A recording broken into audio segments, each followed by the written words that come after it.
Now, police tasked with tackling Britain's retail crime gangs say they've helped secure almost 150 arrests in their first year.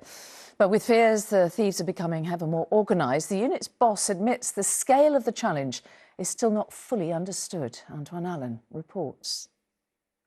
To the untrained eye, CCTV of shoplifters tells a story of petty theft.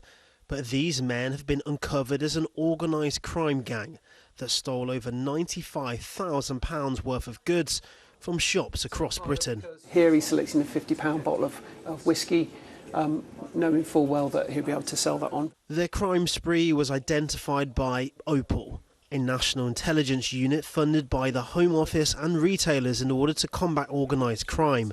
Its head of intelligence talked me through how they bring down the gangs. On a couple of occasions had him stopped in vehicles. On one occasion he didn't have any stolen property, but on another occasion he did, and also with another accomplice who was also wanted for around 50 offences around the country as well. In another case, this Romanian national was arrested during his £60,000 shoplifting crime spree.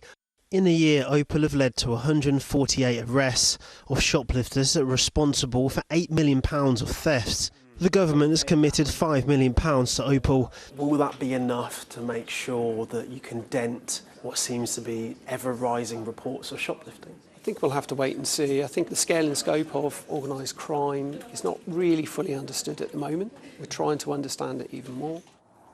Opal's funding comes from Pegasus, a policing and retail partnership.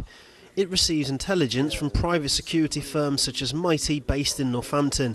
They monitor thousands of retailers' CCTV cameras. Look at the size of that knife. Wow. Each day seeing more and more violent robberies. But what you're actually not seeing in all the figures is the amount of prolific offenders who are exploited by organised crime groups to go in and steal day in, day out.